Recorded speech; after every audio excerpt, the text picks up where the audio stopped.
Lamentations 2. How the Lord in his anger has set the daughter of Zion under a cloud. He has cast down from heaven to earth the splendor of Israel. He has not remembered his footstool in the day of his anger. The Lord has swallowed up without mercy all the habitations of Jacob. In his wrath he has broken down the strongholds of the daughter of Judah. He has brought down to the ground in dishonor the kingdom and its rulers.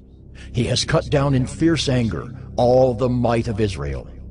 He has withdrawn from them his right hand in the face of the enemy.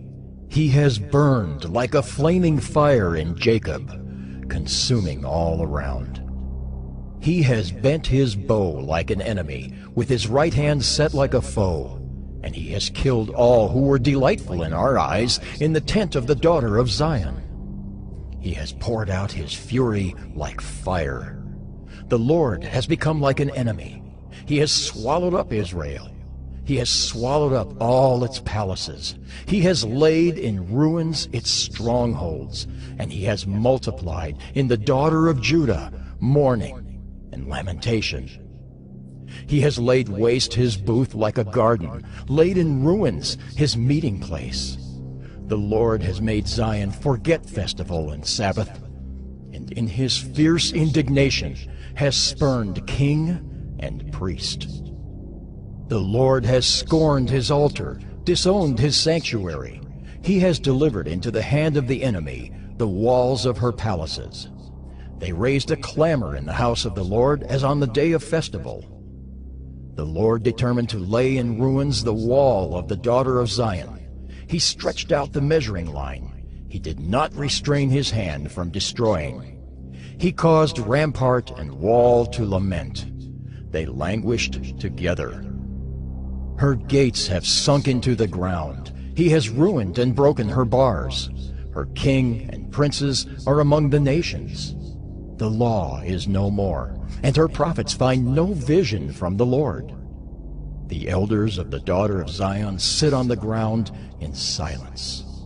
They have thrown dust on their heads and put on sackcloth.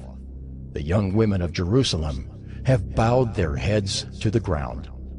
My eyes are spent with weeping. My stomach churns. My bile is poured out to the ground because of the destruction of the daughter of my people. Because infants and babies faint in the streets of the city. They cry to their mothers.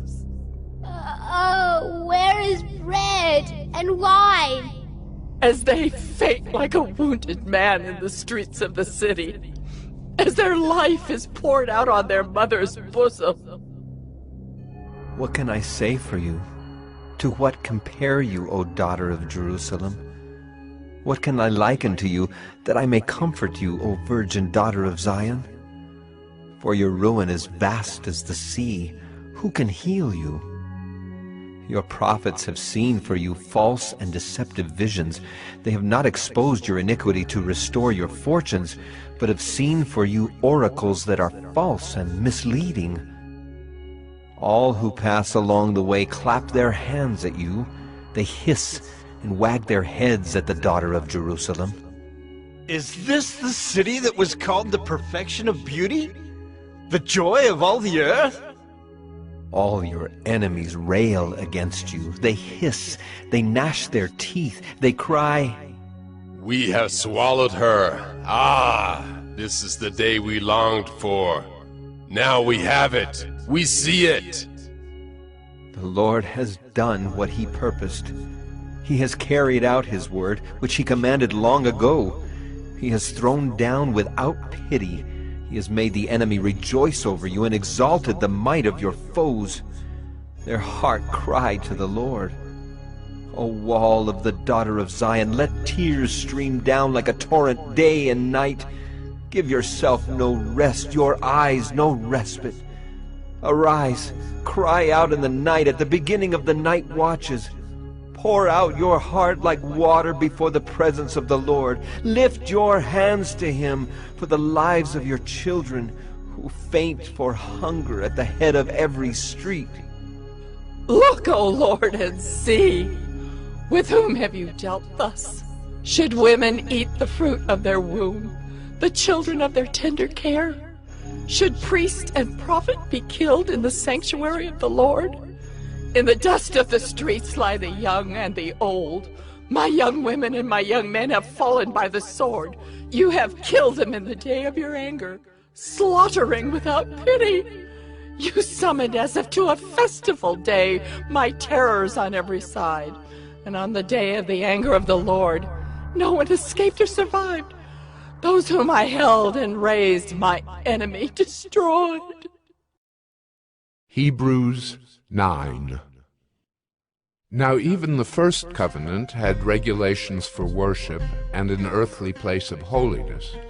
For a tent was prepared, the first section, in which were the lampstand and the table and the bread of the presence. It is called the holy place. Behind the second curtain was a second section, called the most holy place, having the golden altar of incense and the ark of the covenant covered on all sides with gold, in which was a golden urn holding the manna, and Aaron's staff that budded, and the tablets of the covenant. Above it were the cherubim of glory overshadowing the mercy seat. Of these things we cannot now speak in detail. These preparations having thus been made, the priests go regularly into the first section, performing their ritual duties. But into the second only the high priest goes, and he but once a year, and not without taking blood, which he offers for himself and for the unintentional sins of the people. By this the Holy Spirit indicates that the way into the holy places is not yet opened as long as the first section is still standing, which is symbolic for the present age. According to this arrangement, gifts and sacrifices are offered that cannot perfect the conscience of the worshipper, but deal only with food and drink and various washings, regulations for the body imposed until the time of Reformation.